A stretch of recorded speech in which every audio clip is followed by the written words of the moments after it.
پڑھیں گے چھٹا سبق. کیا پڑھیں گے؟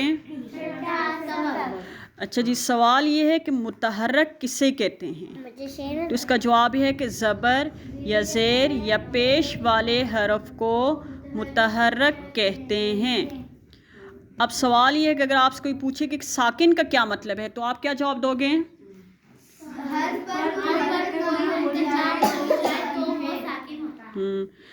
جوف دہن کیا ہوتا ہے؟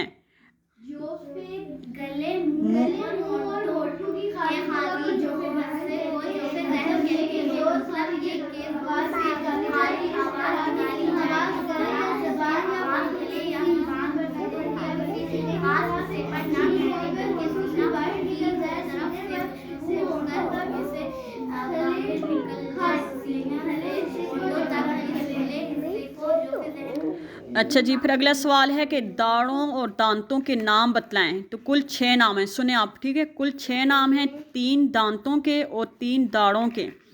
دانتوں کے نام ہیں ثنایا، رباعی، انیاب. دانتوں کے نام ہیں ثنایا، رباعی، انیاب. ٹھیک ہے؟ اچھا جی، اسی طرح دانتوں کے ناموں کی تفصیل کچھ اس طرح ہیں. دانت کل 12 ہوتے ہیں جن کے نام یہ ہیں: بالکل سامنے اوپر نیچے 4 دانت، ان کو ثنایا کہتے ہیں، اور اوپر کے 2 ثنایا علیہ، نیچے کے 2 ثنایا سفلی.